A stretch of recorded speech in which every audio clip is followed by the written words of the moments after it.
Hola, ¿qué tal? Bienvenidos al podcast Fondos de Inversión y Valores. Mi nombre es Eusebio Gómez, soy asesor financiero y tengo la misión de hacer las cosas de manera diferente y ayudar a las personas a lograr los resultados y la vida que desean lograr. Si deseas que revise y te proponga una cartera de fondos, lo haré encantado. Si me envías cómo tienes estructurada tu cartera en el momento actual, te puedo mandar una propuesta de inversión personalizada. Además, solo por enviarme cómo tienes tu cartera actual y pasarte mi propuesta, te enviaré a tu domicilio un regalo publicitario. Aparte de esto, como sabes, a partir de primeros del año 2019 también damos el servicio de que si tienes una cartera de acciones o de bonos internacionales, podemos reclamar por ti los dividendos cobrados en origen y que exceden en exceso de la rentabilidad. Bueno, pues sin más dilación comenzamos por el capítulo de hoy.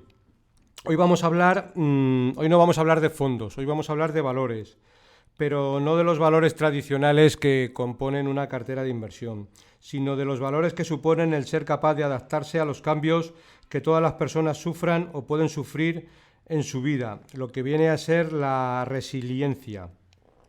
De lo importante que es tener un fuerte temperamento y de la capacidad del ser humano para reponerse a momentos difíciles. Y lo vamos a hacer con uno de los grandes en la materia, nada más y nada menos que con Raúl Castro. Raúl Castro es socio director de la empresa de personas. Y bueno, sin más dilación, os presento. ¿Qué tal, Raúl? ¿Cómo estás? Muy bien, Eusebio. Un gusto estar aquí contigo. Pues nada, encantado de tenerte por aquí en el podcast. Y bueno, háblanos un poco, en primer lugar, qué es de personas y también de tu podcast, porque también tienes un podcast. Háblanos un poco. Pues muchas gracias. De Personas es una consultora de recursos humanos boutique pequeñita que trabaja básicamente en cuatro grandes ejes. Uno es perfeccionamiento directivo, ayudando a entrenar y a perfeccionar las competencias de las personas que dirigen a otras personas. La segunda parte hacemos temas de headhunting. Muchas veces en las empresas lo que falta es una persona clave y ayudamos a encontrarla. La tercera es coaching ejecutivo. Tenemos coaches certificados que ayudan en los primeros niveles de dirección a los directivos a encontrar el camino para sus soluciones. No se los damos, obviamente, pero les ayudamos a que a través de preguntas encuentren qué es lo que les va a ayudar para conseguir sus retos. Y la cuarta es consultoría estratégica en recursos humanos. Hay muchas empresas que están creciendo, que crecen fuerte, pero que no tienen una estructura, ¿no? A esas cuatro cosas nos dedicamos: perfeccionamiento directivo, headhunting, coaching y consultoría de recursos humanos en general. Y el podcast pues muy artesanalmente estamos haciendo se llama De Personas Radio, y lo que trata es de pues un poco lo que estás haciendo tú, ¿no? Encontrar gente que nos pueda aportar un punto de vista distinto, gente que a nuestra comunidad, a nuestro ecosistema, le pueda aportar alguna cosa que sea de valor para ellos, ¿no? Ujú. Fenomenal.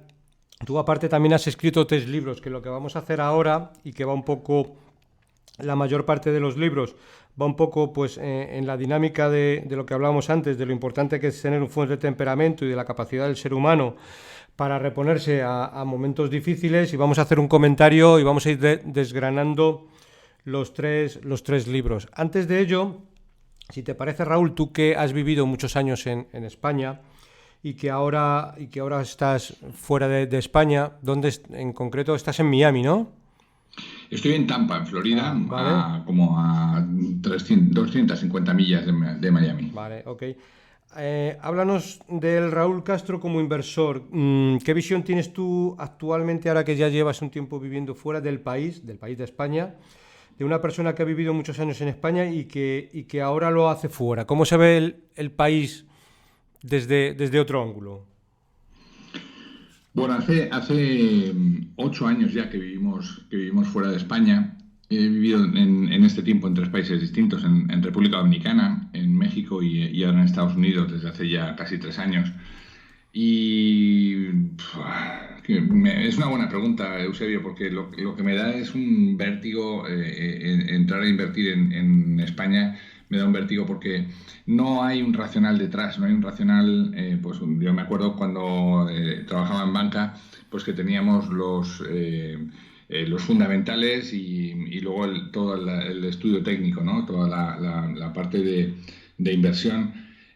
Los fundamentales, pues se tenía en cuenta pues el corazón de la empresa, se tenía en cuenta cuál era pues su negocio, el grado de madurez, los empleados, las inversiones, el mercado potencial, pues todo eso que se utiliza para estudiar la empresa, ¿no? Y claro, todo lo que nos tiene que ver con la empresa, como es el ecosistema o son las leyes, o es el marco jurídico, o es la tranquilidad institucional, pues te desarma cualquier cosa, ¿no? Entonces, claro, uno puede estar invirtiendo en una empresa pensando que es un valor fuerte y de repente, pues los políticos deciden que hay que hacer una ley para castigar a ese tipo de empresas porque les da la gana, porque les parece o porque creen que es lo que toca y se cargan toda la racionalidad que hay en los procesos, ¿no? Por tanto, me da mucho vértigo en estos países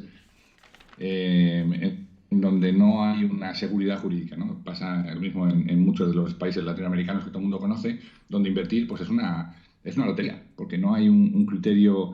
Y sin embargo, los países más avanzados, en donde las cosas pues tienen no hay estos cambios de repente pues que un día decimos que nos da mucho miedo una cosa y al día siguiente ya nos da miedo y nos abrazamos a ello, ¿no? Entonces, claro, eso genera en los inversores genera una inestabilidad importante, ¿no? Pero bueno, ese es mi punto de vista. Yo prefiero invertir en cosas más grandes, con más recorrido y más sólidas y más fiables que con una cosa que mañana me la pueden cambiar pues porque al político de turno le ha dado la gana, ¿no? Ujú. Muy bien. Y cuéntanos también tu experiencia anterior en el trato con los clientes acerca de las inversiones, porque tú estuviste unos cuantos años trabajando en banca aquí en España y aunque ya hace tiempo, cuéntanos un poco tu experiencia. Bueno, yo tuve después trabajé 20 años en banca y pude ver momentos, pues como fue con toda la burbuja tecnológica, ¿no? Gente que estaba invirtiendo, pues como decía Warren Buffett, ¿no? Cuando tu portero empieza a hablar de bolsa es momento de salirse, ¿no? Gente que invirtió en temas que no conocía, gente que se metió pues porque el de al lado lo estaba haciendo, gente que invirtió en cosas que no tenían detrás y yo me tocó verlo como cliente, ¿no? Y todo el mundo conoce los sellos y todo el mundo conoce los bosques naturales, y todo el mundo conoce ese tipo de inversiones que eran puro humo y que la gente pues se metía pues porque la bolsa daba o la renta fija daba el 1% o la repos, el tesoro daba el 1% y estos estaban dando el 7,5 o el 8%, ¿no? Entonces eso trajo una educación con mucho costo y mucho dolor para mucha gente. Las preferentes son otro ejemplo de ello, ¿no?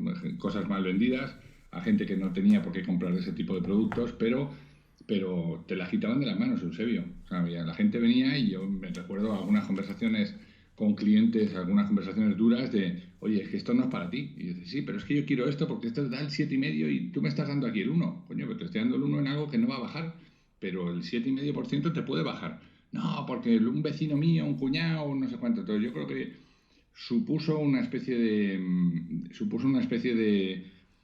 de curso masivo de inversión para mucha gente que, bueno, que tuvo un costo elevado, en muchos casos muy doloroso, de inversiones familiares perdidas, pero que ha hecho que como inversores seamos mucho más cautos y luego que la regulación, que siempre ha ido por detrás, pues tenga en cuenta ahora que para poder invertir en un determinado producto financiero tienes que tener unos conocimientos y si no los tienes no puedes invertir en eso, ¿no? Ujú. Muy bien, fenomenal, muy bien explicado.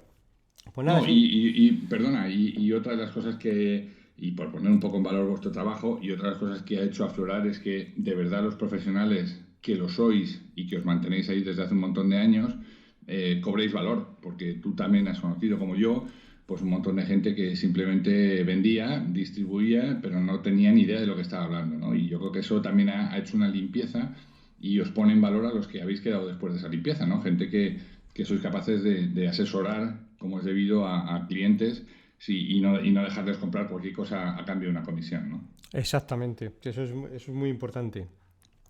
Bueno, pues pasando ya a lo que son tus libros, que vamos a dar una vuelta, porque siempre me han parecido muy interesantes y por eso te he querido traer al podcast un poco para compartir todos tus conocimientos. Vamos a empezar hablando un poco de los 3 libros. Creo que los has escrito por el orden de que el primero que escribiste fue Tiempo para decidir, luego La puerta abierta y el tercero Eleven. Y si te parece, pues vamos a ir desgranando un poquito los libros y nos vas explicando, porque hay muchas cosas que compartir con los oyentes y que son muy interesantes. Por ejemplo, he ido subrayando lo que desde mi punto de vista, aunque bueno, luego tú puedes ir haciendo los matices que consideres. Pues mira, en Tiempo para decidir hablas al principio y haces un poco la metáfora de que dice: observando que muchas de las personas que yo había conocido en mi etapa de jugador también tenían éxito en sus actividades, es decir, un poco el que es bueno y tiene buena actitud a la hora de jugar, porque bueno, tú, hay que decirlo, cuando escribiste el libro de Tiempo para decidir, venías del mundo del baloncesto, que habías jugado al baloncesto y comparabas un poco el símil, el que era bueno en la cancha y sobre todo era, digamos, que buen compañero y tenía buena actitud. Todas esas cosas se reflejaban también luego en su actividad. Háblanos un poco de estas cuestiones. Mira, Tiempo para decidir se iba a llamar originariamente Tiempo muerto, pero cuando vi lo de muerto ahí en el libro, la verdad es que lo cambié y pensé que el tiempo muerto era un tiempo para decidir, era un tiempo técnico, ¿no?, donde el entrenador paraba el partido y decía: oye, espera, vamos a ver, vamos a recomponernos y en función del momento en el que estemos vamos a redefinir la estrategia o la táctica, ¿no?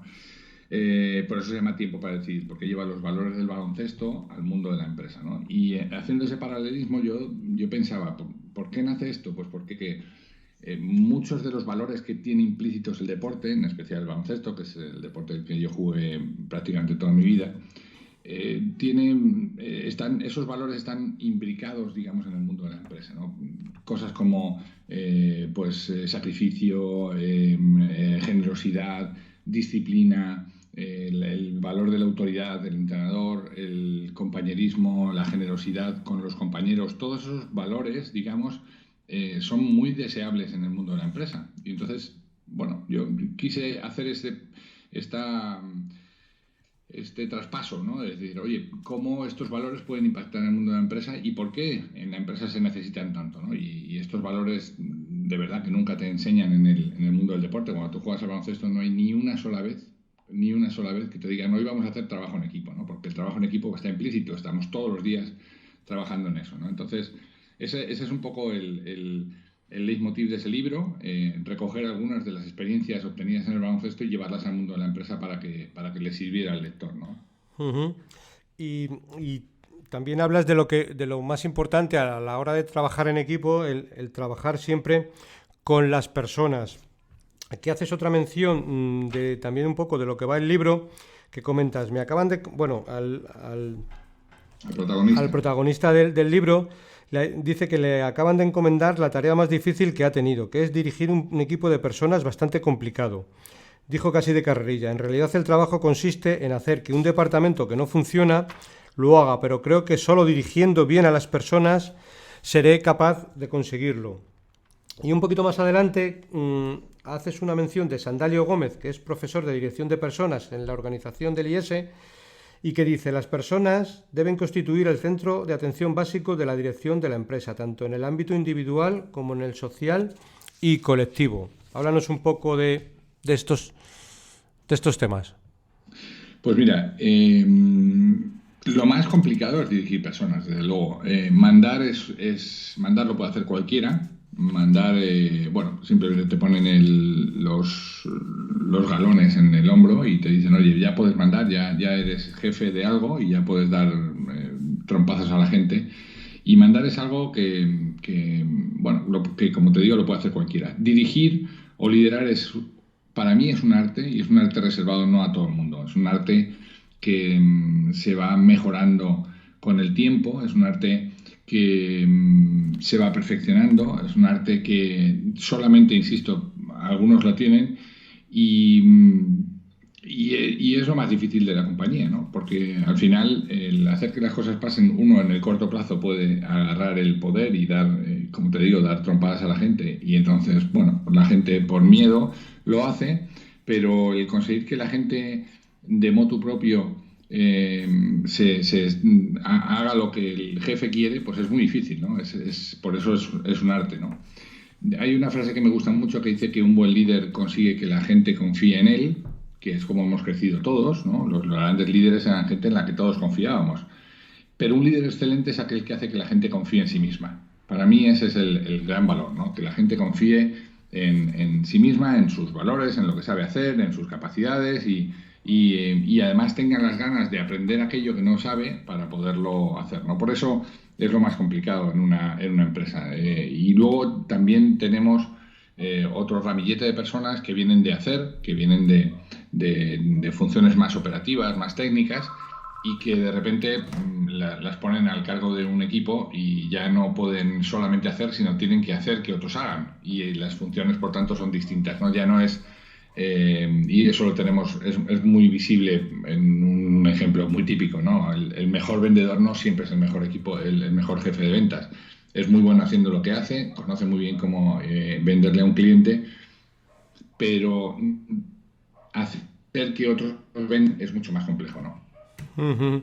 Aquí incluso en el libro también haces mención al protagonista que le encargan la tarea de ser el entrenador del equipo y bueno, le supone que en 48 horas le hacen ser el entrenador del equipo y bueno, no lo gestionó de la manera adecuada y el equipo bajó a segunda y lo que dice, ¿por qué crees que pasó? Y dice, bueno, no fue ese el año que descendió el equipo, pregunté, dice, ¿qué crees que falló? Y dice, bueno, yo creo que no presté suficiente atención a las personas. Eso me hizo aprender una lección, que las personas son lo más importante. Y al final de ese Sí, mismo capítulo, pues también haces mención un poco a lo mismo, es decir, las personas son lo más importante, no se puede tratar a todos los miembros de un equipo de igual manera, hay que conocer muy bien a las personas del equipo. El entrenador, en este caso, o que puede ser un dirigente, debe exigir y dialogar en una proporción equilibrada con cada miembro de su equipo. Liderar sí era un apasionante reto y no un problema. Y bueno, como no estaba muy acostumbrado, pues le supuso un problema. es lo que te digo. Hay mucha gente que es muy buena haciendo cosas, pero cuando le ponen a conseguir que otros lo hagan, pues, pues no es tan fácil, ¿no? Y entonces la tentación es, va por dos vías. Una es, oye, pues ahora que yo soy jefe, ahora te mando y tú como lo hagas, y si no lo haces, sí, siempre la amenaza, la coerción, y si no, pues ya sabes dónde tienes la puerta, y si no, aquí van a correr sillas, y si no, pues lo que hemos visto tradicionalmente, ¿no? En malos jefes que utilizaban la amenaza como única herramienta para estimular a la gente a hacer las cosas, ¿no? Pero eso tiene un recorrido muy corto, ¿no? La otra opción es pues la gente que se pone a hacerlo, ¿no? Que dice, oye, si yo no sé hacer que otros lo hagan, pues bueno, como yo lo sé hacer, pues me pongo yo a hacerlo, ¿no? Y tienes a jefes de venta vendiendo y cuando les ves le dices, oye, pero ¿y tú qué haces vendiendo? ¿No? Y te dicen, no, bueno, pues es que joder, tengo que dar ejemplo. Bueno, pues es un mal ejemplo, porque el ejemplo es dejar el espacio para que ellos vendan, no ponerte a hacer tú su trabajo, ¿no? Muy bien explicado. Aquí también sigues en el libro haciendo un poco varias menciones y una de ellas también del protagonista, que lo que viene a decir que le encargaron hacerse cargo de un departamento y cambiándolo. Y dice una frase que es, estaba convencido de que si seguimos haciendo lo mismo, los resultados no cambiarían. Esto viene a la frase de que probablemente tú no lo recuerdas. Pero yo creo recordar, bueno, hay que decir que Raúl en algunos, cuando estuvo trabajando en banca, pues era mi jefe. Pero yo no sé si tú recuerdas que en determinados momentos yo sí que vi por las mesas de Castellana que había carteles que yo creo que luego con el tiempo decidí que eran tuyos, que siempre decía, si seguimos haciendo lo que estamos haciendo, seguiremos consiguiendo lo que estamos consiguiendo. Yo creo que esas frases eran un poco tuyas y lo haces mención en el libro. Corrígeme si me equivoco, pero aquí dices... Sí, sí, sí. Ese es un axioma que me ha encantado. Se le atribuye a mucha gente, ¿no? Hay unos que dicen Einstein y le dicen locura es intentar conseguir resultados distintos haciendo lo mismo. Hay gente que se le atribuye también a Einstein diciendo si seguimos haciendo lo mismo, seguiremos obteniendo lo mismo. Decían también de Michael Jordan que si seguimos entrenando lo mismo, pues seguiremos consiguiendo lo mismo. Bueno, al final el axioma es igual. Es, si queremos hacer cosas diferentes, tenemos que empezar a hacer cosas diferentes. Si queremos obtener resultados distintos, hay que hacer cosas distintas. Y esto en un mundo que ya de partida es distinto, es que no hay otra manera. Eusebio, hay un montón de gente instalado en hacer lo que les hizo grandes, en hacer lo que, bueno, pues lo que han hecho toda la vida, ¿no? Y yo me acuerdo siempre cuando intentábamos cambiar determinados modelos. Y yo he tenido la suerte de trabajar en un lugar en donde me han dejado cambiar cosas, ¿no? Y eso es una suerte. Y donde no me han dejado cambiar cosas he estado poco tiempo, ¿sabes? Porque al final el valor de nuestro sueldo es cambiar las cosas, ¿no? Entonces, en un mundo que está cambiando tan radicalmente, ¿no? Ayer hablábamos en una comida y alguien dio un dato que no es correcto, pues dijo que hace solamente 10 años el iPhone no existía. No es verdad. Yo tuve el primer iPhone en 2006, que me lo trajeron de California, pero eso hace 14 años, ¿eh? Hace 14 años no existía el iPhone y parece que el iPhone ha estado toda la vida con nosotros, ¿no? Eh, pero imagínate cómo ha cambiado el mundo. El mundo, el disco de vinilo nos acompañó 70 años, el CD nos acompañó, perdón, el cassette nos acompañó solamente 20 años y parece que los cassettes eran de toda la vida, pero nos acompañaron 20 años. El CD estuvo vivo 10 años, no más, 10 años. Después vino el MP3, ¿no? Que si te acuerdas, alguien llevaba en el USB, llevaba la música, en el USB, que ya no existe. Dime cuánto hace que no ves un USB, ya no existe, ya con la red y con la nube. Por tanto, si el mundo está cambiando y cada vez cambia más rápido, ¿qué hacemos nosotros dirigiendo de la misma manera que hace 10 años, o hace 20 o hace 30, ¿no? Y ahí es donde yo provoco un poco, ¿no? Si queremos adaptarnos a un mundo que está cambiando tan rápidamente, tenemos que cambiar nuestra forma de dirigir, ¿no? Pues mira, viene bien esto porque al hilo de esto también es importante el saber escuchar. Y una de las premisas que hablas en el libro, dices que es muy importante saber escuchar para cualquier directivo. Y dice, quien domina este arte, domina el arte de las relaciones humanas. No hay ningún ser humano al que no le guste ser escuchado. Fíjate en el matiz.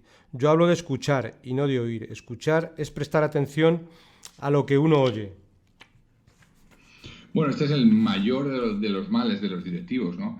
La gente no escucha. Con suerte oye, pero no escucha. Yeah. Y todos los que nos estén escuchando, Eusebio, habrán vivido alguna vez que alguien les ha dicho, sí, tú dime que yo te estoy escuchando. Y sabes que no te está prestando atención, está simplemente pues aporreando el teclado o atendiendo otra cosa o tomando nota de cualquier otras cosas, ¿no?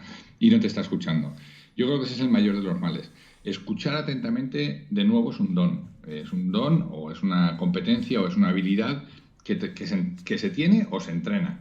La diferencia de estas competencias es que si no nos vienen de serie, hay mucha gente que no tiene unas determinadas habilidades, pero sí las puede entrenar, ¿no? A diferencia del cociente intelectual con el que venimos de serie y está en nuestro ADN, y tú tienes un cociente intelectual de 80 y ya estás jodido para toda la vida, y si tienes uno de 120 eres un crack. Y no lo puedes variar, ese es el que tienes. Toda esta parte de competencias, incluso la de escuchar, que para mí es la competencia más importante, se puede entrenar. Esa es la buena noticia. Y un buen líder tiene que escuchar a su gente. Buena parte del sueldo que le pagan, yo te diría que en un líder más del 40 o 50% del tiempo debería ser para escuchar a sus equipos, para entenderles, para saber qué es lo que les está faltando, para estar a su servicio, para ayudarles, para desarrollarles, para saber si no quiere, no puede o no sabe y actuar en consecuencia. Pero si no los escuchas, difícilmente vas a poder ayudarlos y difícilmente vas a poder dirigirles, ¿no? Y tomar buenas decisiones. Exactamente, y de hecho solo tienes que ver que nosotros tenemos una boca y dos oídos, entonces si la usas prácticamente en la misma proporción, pues ya llevas bastante a tu favor, es decir, ya escuchas más de que hablas, que normalmente... Totalmente, pero se nos olvida, Eusebio, se nos olvida. En este mundo del resultado estamos en yo, y no tienes más que cuando ves a algunos pseudo líderes y los oyes hablar y están hablándote de lo bueno que son y de lo que ellos hacen y de lo que dan y de lo que consiguen. Primero, sin acordarse de que hay un equipo detrás que se lo hace. Y segundo, pues que no son infalibles. Y entonces cuando alguien te habla de yo, a mí ya me pierde todo el respeto, ¿no? Claro. Y siguiendo con el libro, también haces mención un poco al tema de los errores, ¿no? Dices, reconocer los errores que uno comete y ponerse en los zapatos del otro son dos prácticas muy extendidas entre los directivos de las empresas. Y sigues un poquito más adelante y dice, bueno, hablando del ámbito del libro, dice, teníamos que conseguir pasar del miedo a perder el miedo a hacer las cosas.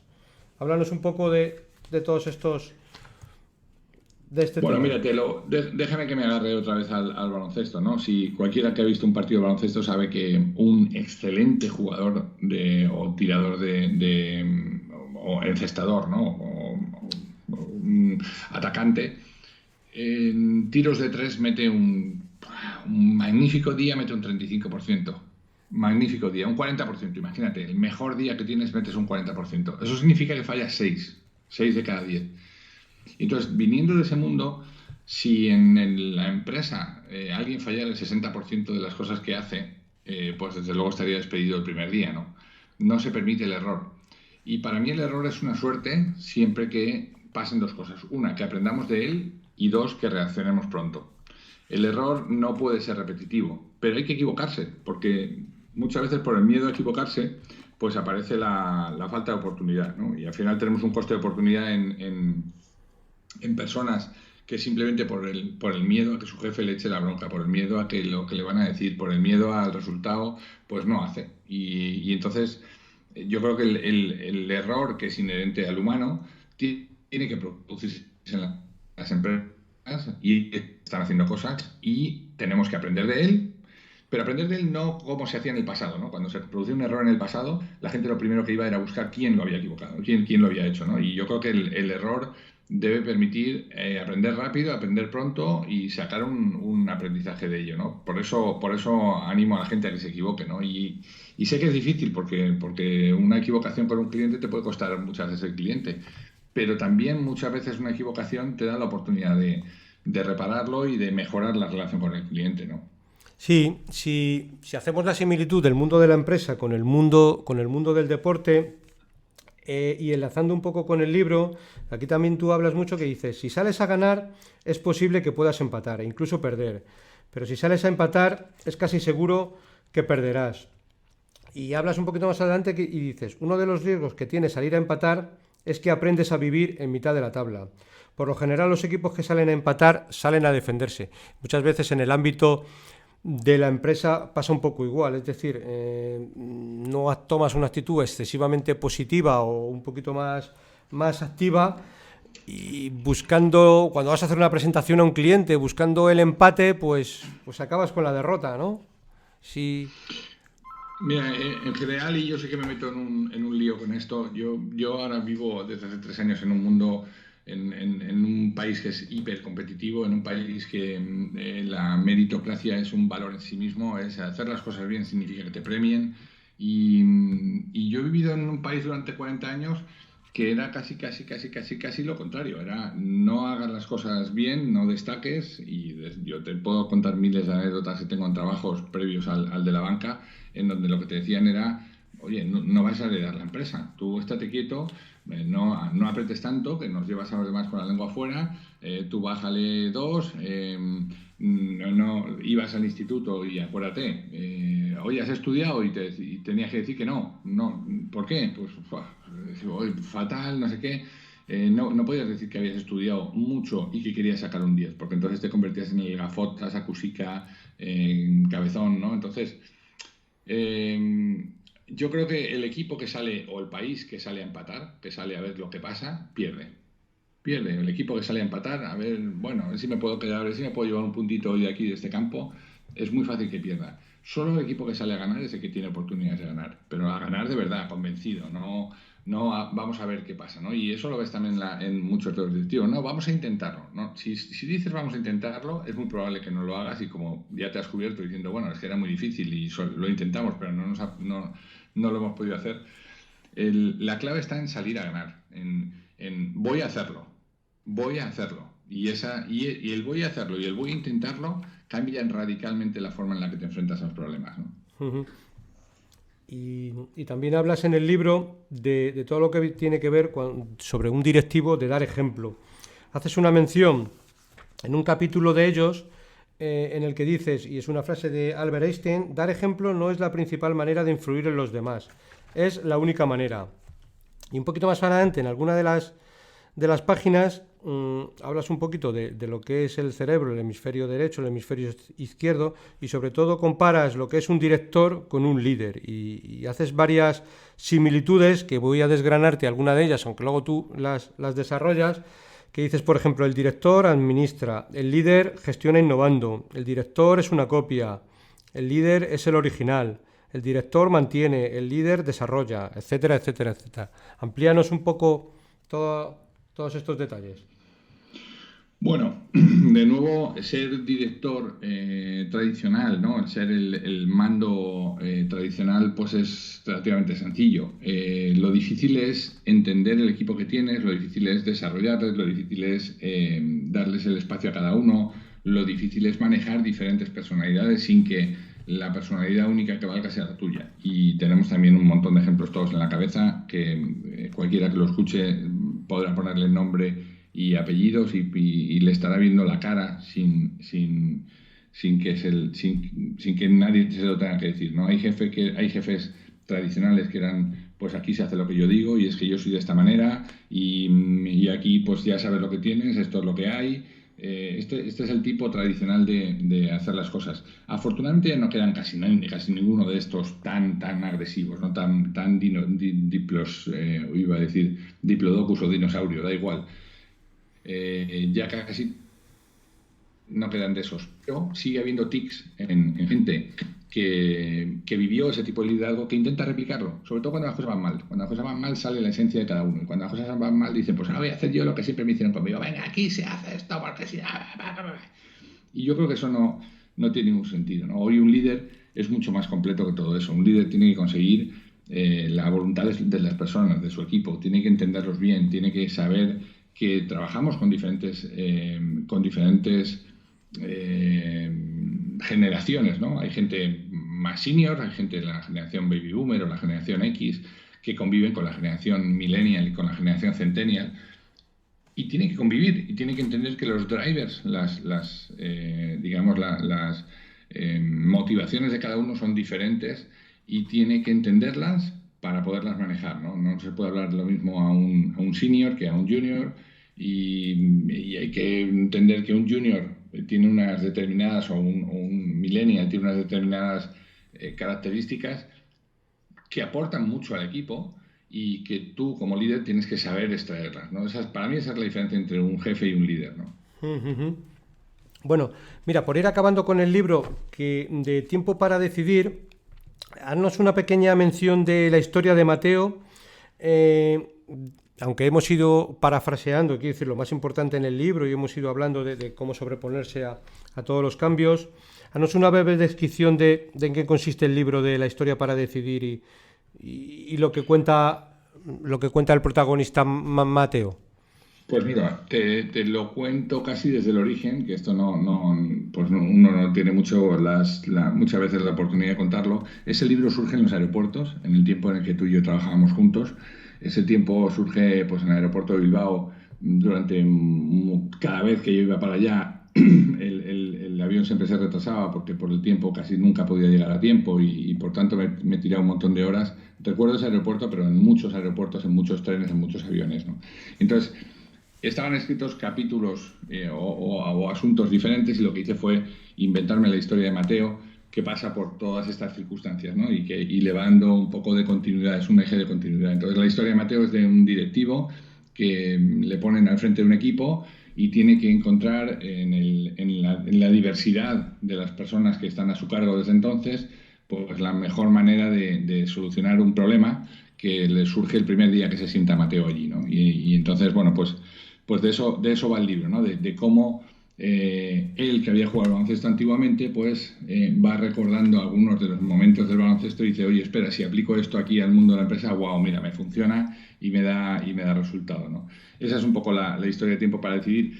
Y luego el propio protagonista le cambio el nombre y en el segundo libro le hago pasar por otros problemas que son de más envergadura, ¿no? Uh-huh. Vamos a meternos en el segundo libro, que es La Puerta Abierta. Uh-huh. Y en lo primero que voy a hacer mención es digamos, haces una mención aquí de lo importante que es fallar, pero lo importante que es fallar para conseguir los resultados óptimos. Y hablas de lo que siempre decía Michael Jordan sobre sus fracasos. Dice que falló más de 16.000 tiros, perdí más de 500 partidos, fallé el último tiro para ganar en 29 partidos, pero siempre me levanté. No tuve miedo al fracaso.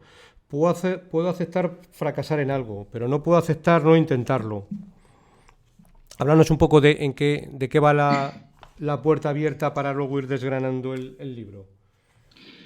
Pues mira, la puerta abierta es la continuación, es la historia cuando el editor me encarga el segundo libro, me dice, oye, las cosas que se escriben en el primero están muy bonitas, pero estamos en 2009 y empieza una crisis galopante, hay mucha gente que está perdiendo sus empleos y hay mucha gente que pensaba que haciendo las cosas como las estaba haciendo, pues el sueldo era casi para toda la vida, ¿no?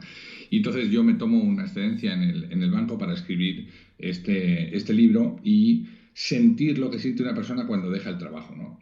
O cuando le hacen dejar el trabajo. Y la verdad es que fue curioso, ¿no? Porque, pues, claro, las personas creemos que estamos ahí de por vida y que se nos valora por lo que somos, pero lo que se nos está valorando muchas veces es por el puesto, ¿no? Entonces, lo que le hago pasar al protagonista es por este escozor que supone que alguien te diga no sabemos qué hacer, no sabríamos qué hacer sin ti, pero desde mañana lo vamos a averiguar y lo despidan, ¿no? Y entonces, claro, en ese momento hay muchos directivos cuya esencia ha sido el puesto, ha sido la tarjeta, que de repente pues no saben qué hacer y se sienten vapuleados y se sienten engañados y se sienten pues traicionados por la empresa a la que le dieron la vida, ¿no? Y esto no funciona así. Las empresas seleccionan, las empresas contratan, las empresas te forman, las empresas te pagan por los servicios que das y cuando no les sirves, sobre todo no a las empresas que no deciden, sino a los directivos que están en ese momento en la empresa, cuando no les sirves, por lo que sea, por el motivo que sea, rescinden el contrato y punto. Y eso en España en ese tiempo estaba muy mal visto. Estaba, digo, en ese tiempo y en todos, ¿no? Muy mal visto, que pues te han echado y tal, no sé qué, y todo, la gente alrededor te ayuda pues con la queja y con el lamento, ¿no? Y entonces, el libro lo que trata es de agarrarse a la resiliencia, que es la capacidad que tenemos los seres humanos para pasar por momentos difíciles y reponernos de ello sacando partido y decir, oye, pues si tenemos dos manos y dos piernas, pues hay que tirar para adelante y ponernos a hacer otra cosa que, por cierto, sea mucho más atractiva que la anterior, si puede ser, ¿no? Y eso es un poco de lo que va el segundo libro, ¿no? El de la puerta abierta es ese símil de que cuando te abren una puerta se cierran, cuando una puerta se cierra se abren un montón de ellas y la puerta abierta era también un poco la jaulita del hámster, ¿no? Cuando de repente el hámstercillo que somos todos en las empresas, en los corporativos, cuando de repente te la abren, es que sales,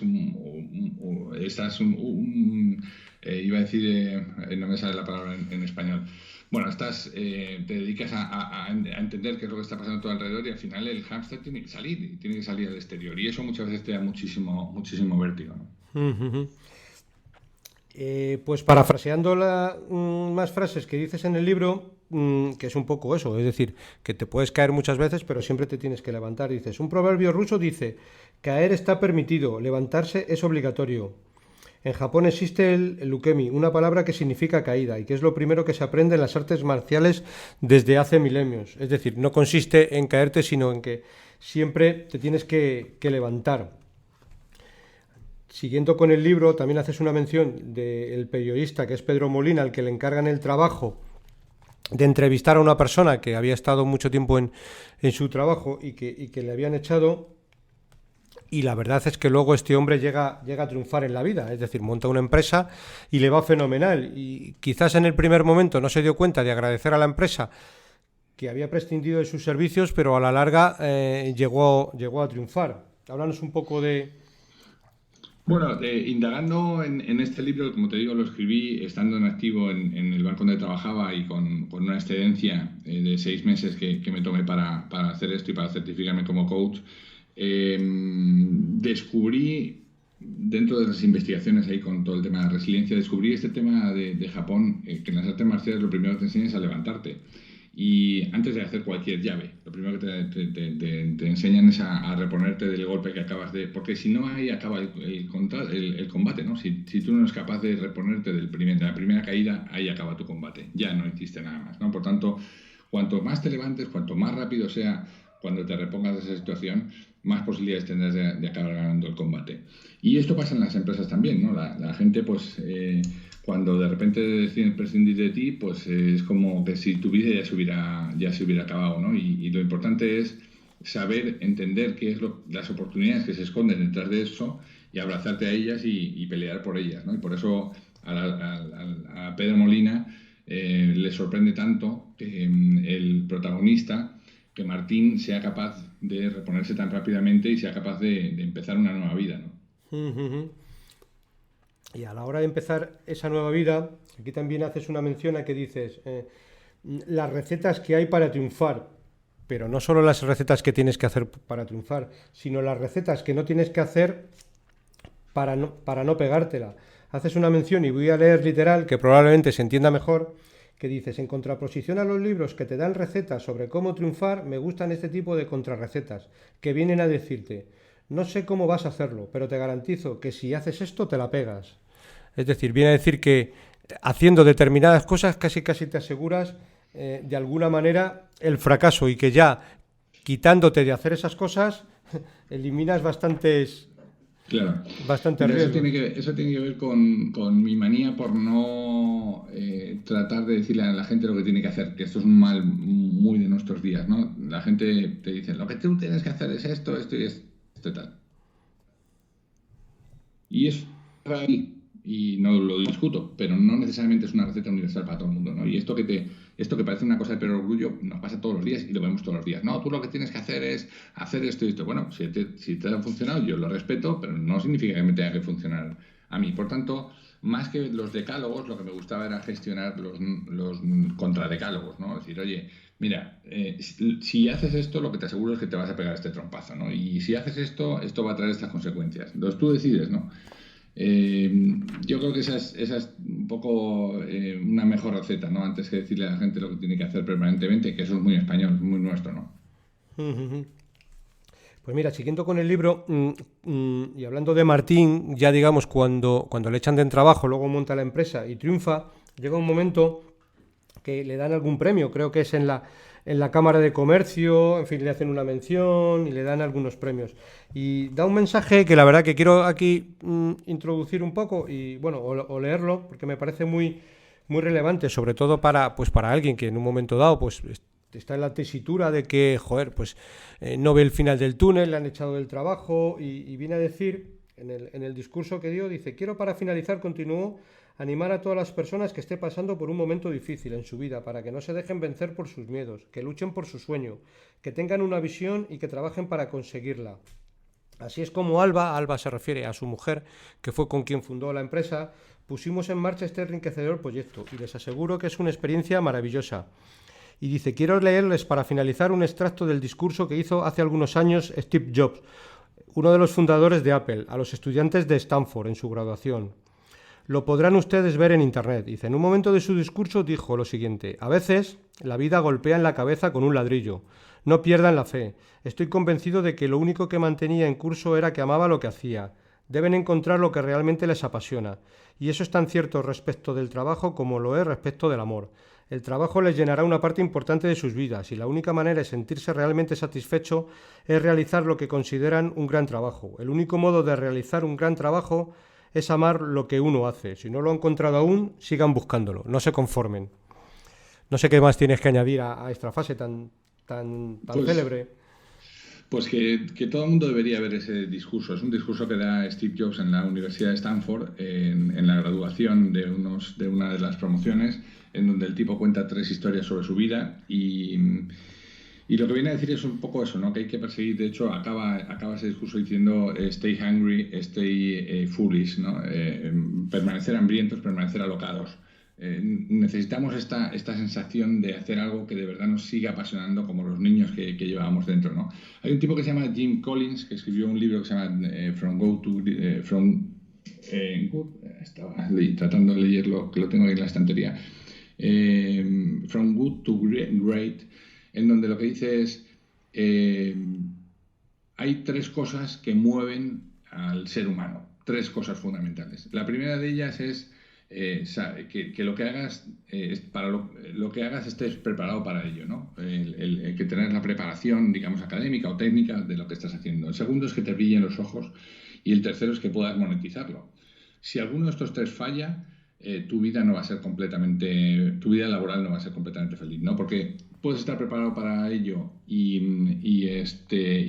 que te brillen los ojos, pero si no ganas dinero se llama hobby, pues es estupendo, estás muy preparado y te brillan los ojos, te lo pasas bien, pero si no ganas dinero te dura poco tiempo, ¿no?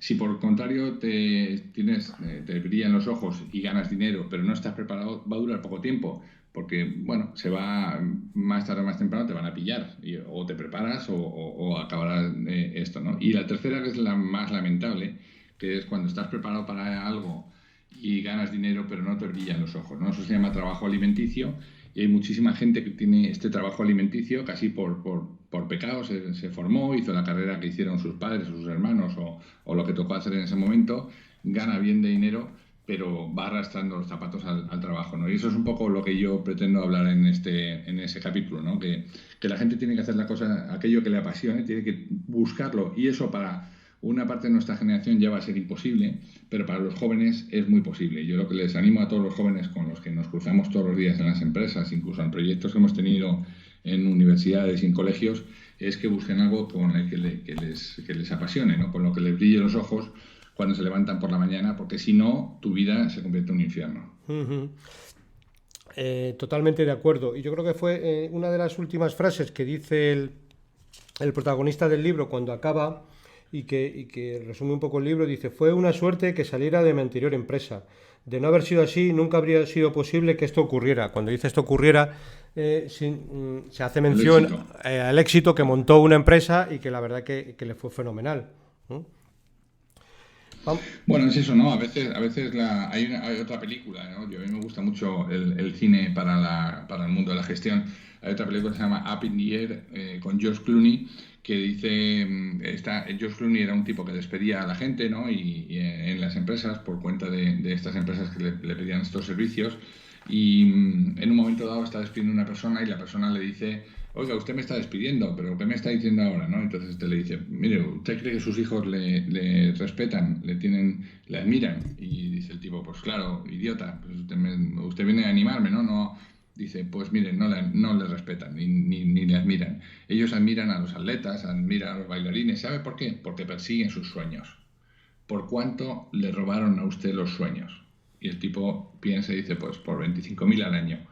Dice, pues ahí lo tiene. O sea, hace muchos años usted trabajaba en un restaurante porque quería ser cocinero y quería ser chef y al final optó por este trabajo alimenticio y unos años más tarde está saliendo. Esta es la oportunidad que le da la vida de ponerse otra vez, de recuperar de verdad con lo que le brillan los ojos, ¿no?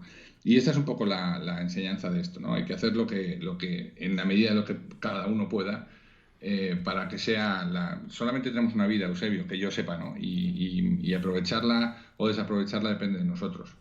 Totalmente, totalmente de acuerdo. Aparte que llega un momento que si lo que haces te gusta y lo haces con pasión, empieza a dejar de ser un trabajo, con independencia de que tengas que ir todos los días a la oficina. Pero ya no es que ya el domingo por la tarde te supone un trauma el hecho de decir, joder, mañana lunes tengo que ir a trabajar y ya solo el domingo tienes una, como se suele decir, una losa encima de la cabeza, sino que lo ves como, oye, pues qué bien, el lunes tengo un montón de cosas que hacer, me gusta mi trabajo y bueno, dentro de que me lo paso fenomenal o por lo menos disfruto mucho con lo que hago o me brillan los ojos, que al final viene a ser un poco lo mismo. Es verdad, fíjate, yo llevo trabajando para compañías y para mí mismo 33 años, ¿no? De esos 33 años te diré que los 3 o 4 primeros años fue un suplicio los domingos en la noche, porque el lunes sabía que tenía que ir a trabajar algo que no me gustaba. Durante la mayor parte, te diría 28 de esos o 29 de esos 33 años han sido en donde yo no he sentido que tenía domingo, ni lunes, porque bueno, el lunes era la continuidad de hacer algo que me apasionaba o que me gustaba, y salvo en momentos puntuales en donde uno se da cuenta lo que te cuesta levantarte los lunes para ir al trabajo. Esa es la mejor de las metáforas, ¿no? Si el lunes te cuesta levantarte para ir al trabajo, es tiempo de cambiar. Efectivamente. Vamos a pasar al tercer libro. Y corrígeme si me equivoco, pero el tercer libro, digamos que es una recopilación de todos los artículos que has escrito durante muchos años en el blog que tenías, que creo que luego ya dejaste de hacer el blog y te has pasado a hacer lo que es el podcast. ¿Es correcto? Bueno, efectivamente surge en 2008, empieza un blog personal que empieza bueno, en una plataforma. Después de ahí lo paso a raulcastro.es. Ahora esa es una página que solamente está para conferencias y eventos, y desde hace un año y pico, un par de años, pasamos esos contenidos al blog de depersonas.com, ¿no? Entonces se siguen haciendo cosas, pero son ya en el blog ya aparecen cosas pues más relacionadas con el mundo de nuestra empresa, y más con un call to action claro, ¿no? Diciendo, oye, pues mira, esto es lo que pensamos, pero si quieres que te ayudemos, digamos, llámanos o contáctanos, ¿no? Entonces perdió ese sentido más puritano de contar lo que yo quería, ¿no? Lo que hay en el libro Eleven son 11 años efectivamente de post muy personales, de cosas que yo pensaba, y lo que he hecho ha sido recopilarlos y meterlos todos en un libro. Tuve que adelgazar bastante porque eran como 230 pods y al final dejé en 150. Y bueno, está un poco lo que quería contar, lo que quería tener documentado para que se viera, ¿no? Y es interesante ver que desde el 2008 hasta el 2019, que es cuando, en diciembre, cuando se publica, pues pasan 11 años, y muchas de las cosas que pensaba hace 10 años exactamente igual las pienso ahora, ¿no? Y eso me da que pensar, porque por un lado pienso, joder, a lo mejor era un adelantado en mi época, ¿no? Y las cosas que yo contaba siguen en vigor. Y por otro lado pienso, joder, es que sigo pensando lo mismo que hace 10 años, ¿no? Entonces, bueno, en esa dicotomía estoy, pero hacer el libro ha sido un placer. Pues sí que es cierto que yo ahora lo he repasado al hilo de que cuando hablamos estos días de atrás y preparé el podcast, y estoy completamente de acuerdo contigo. Por ejemplo, haces algunas menciones, incluso en el año 2011, quiero decir, que visto con perspectiva, cuando, bueno, pues acertaba más la crisis en España, pero es que, quiero decir, son unas cosas con una, vamos, con una verdad absoluta. En una de ellas dices, por ejemplo, bueno, hablas, digamos, en el capítulo 49, o en el hashtag 49, dice que hay que hacer que las cosas pasen. Es decir, ser más competitivos para que nos vuelvan a comprar nuestros servicios. Y hablas, con independencia de que seas empleado por cuenta propia o por cuenta ajena, que es un poco indiferente, para la base de este comentario dice, gano en la base a lo que produzco. Es un mensaje duro para algunos, pero es lo que hay.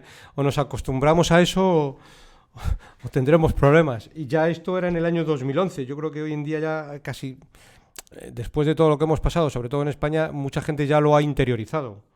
¿No te parece? Sí, mira, siempre me meto en charcos cuando hablo de estos temas, ¿no? Pero es que creo en que la gente tiene que cobrar en función de lo que produce, ¿sabes? Y no este café para todos, no esta equiparación de sueldos a todo el mundo se le sube el salario mínimo. A mí me parece bien, ¿no? La gente tiene que cobrar bien, pero no todo el mundo se merece lo que gana, ¿no? No todo el mundo produce de la misma manera o aporta el mismo valor a la empresa, ¿no? Yo creo que eso es algo que debemos de meter en el ADN de las generaciones que están por llegar, ¿no? Quien más produce, quien más ideas propone, quien mejor resultado brinda a la empresa, tiene que cobrar más, ¿no? Entonces, bueno, esa es un poco lo que creo. Y ayer un poco escribía en LinkedIn un artículo sobre esto, y me mojaba un poco más, ¿no? Venía a decir que no tiene sentido que cuando todo el mundo está empezando a trabajar pues con más tiempo libre para las personas, con más autonomía, con más tiempo para que cada uno administre, ¿no? Con criterios de dígame usted qué es lo que quiere y yo pongo el cómo, el cuándo, el dónde. No me diga, o dígame, con suerte, dígame el para qué lo quiere y yo le pongo el qué, el cómo, el dónde, el cuándo, ¿no?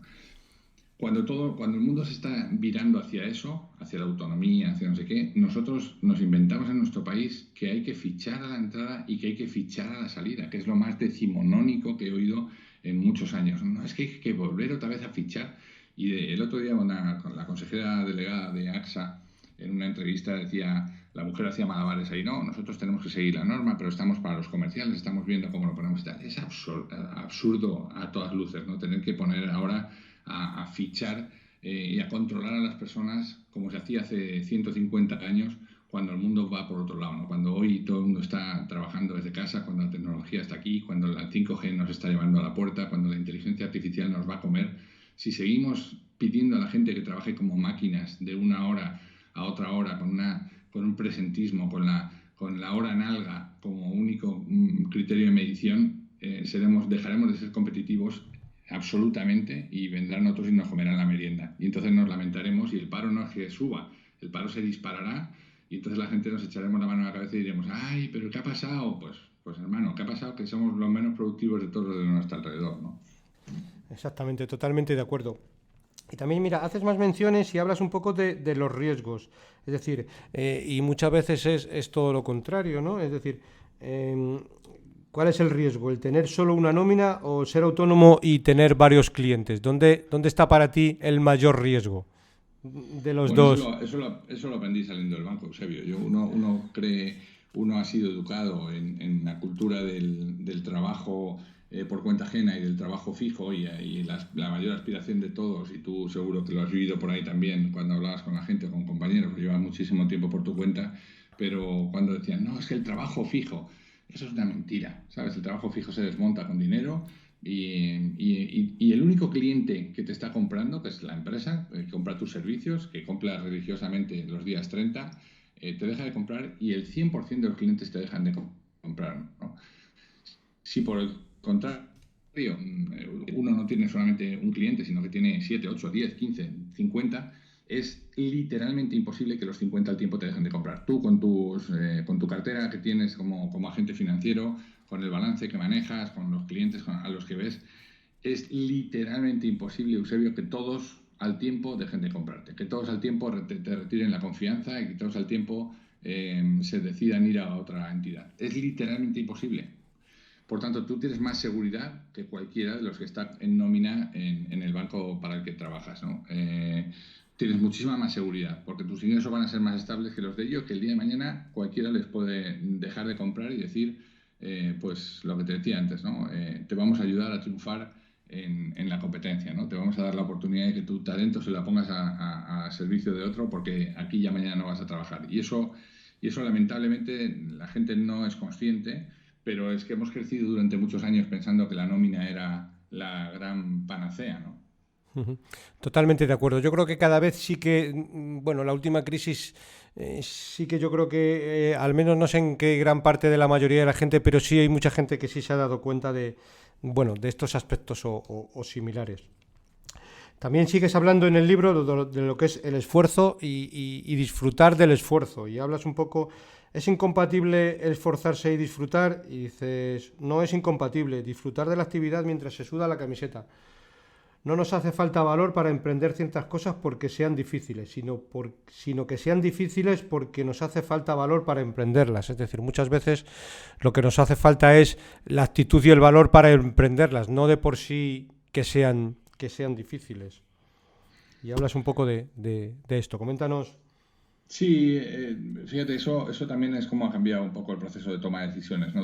En nuestra generación, la generación anterior, tomar una decisión era una cosa complicada. Primero porque no había mucha información y segundo porque era una decisión para toda la vida, ¿no? Uno se casaba y se casaba para toda la vida. Uno se compraba un mueble y se compraba un mueble para toda la vida. El sillón te acompañaba toda la vida.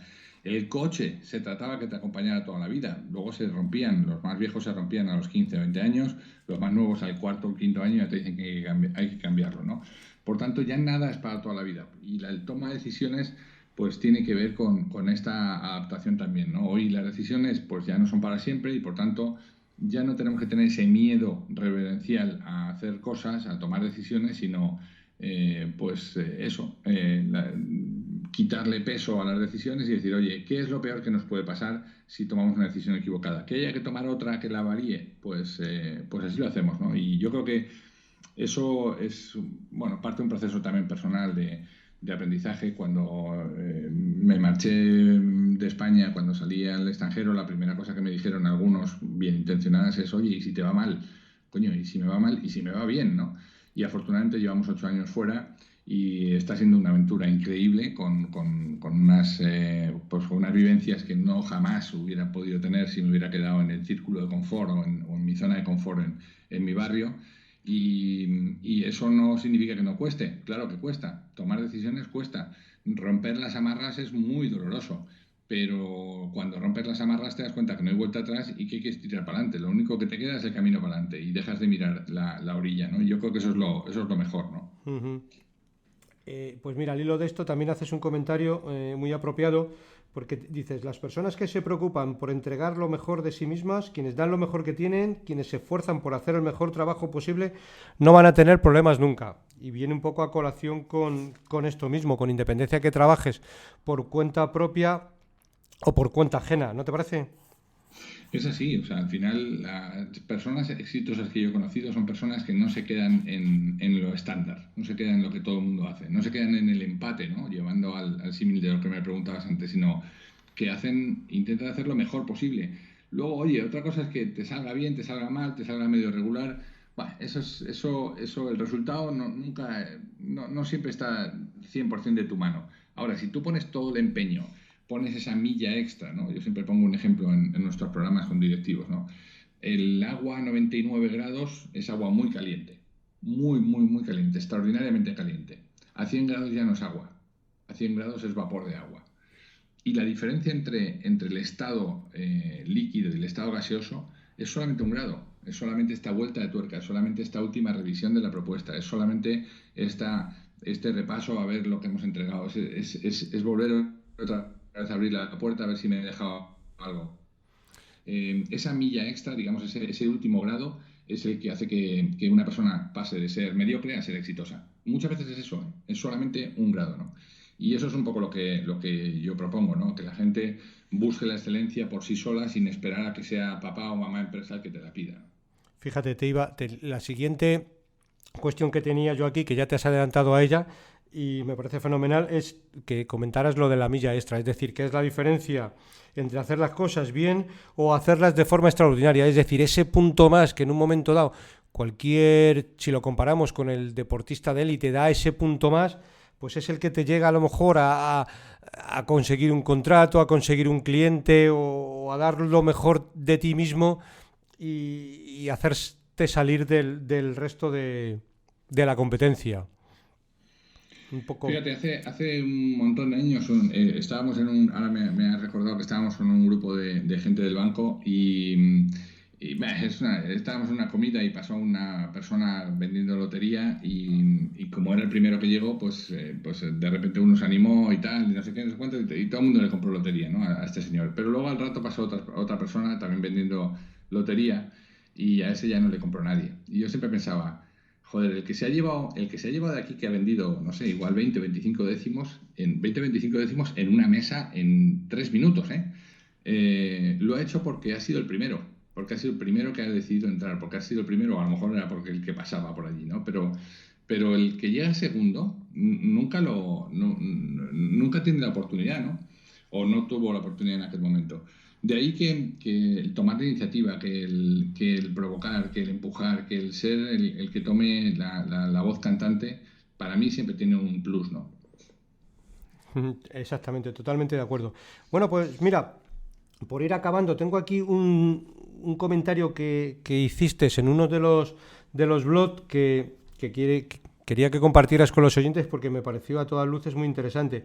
Y hablas del ¿quieres saber cómo soy? Invítame a jugar. Y haces un poco lo que le pasó a la mujer de Barack Obama para conocer a su marido. Y esto yo la verdad que lo he vivido en el deporte. Yo no jugaba al baloncesto, pero bueno, mis pachangas de fútbol sí las he pegado. Y muchas veces he llegado a la conclusión de que el que se comporta mal en un partido de fútbol no es compañero, no baja a defender, no apoya. Es que lo es en la vida, ¿eh? Mm. Totalmente, totalmente. Es una anécdota. Eso fue un artículo que leí hace muchísimo tiempo que decía que Michelle Obama le había pedido a su hermano que había conocido a un jovencito que se llamaba Barack y que le llevara a jugar al baloncesto y que le dijera, ¿no?, cómo se comportaba en la cancha. Y me pareció divertido porque es verdad, cuando los que hemos hecho deporte, da igual que sea fútbol, voleibol, que sea lo que sea, todo lo que sea un deporte en equipo, tú lo ves perfectamente. El que es un gumias que no baja a defender, el que ese no te va a ayudar en la empresa. El que te pega patadas en el partido va a hacer cualquier cosa en la empresa para dejarte a ti tirado y sacar provecho él.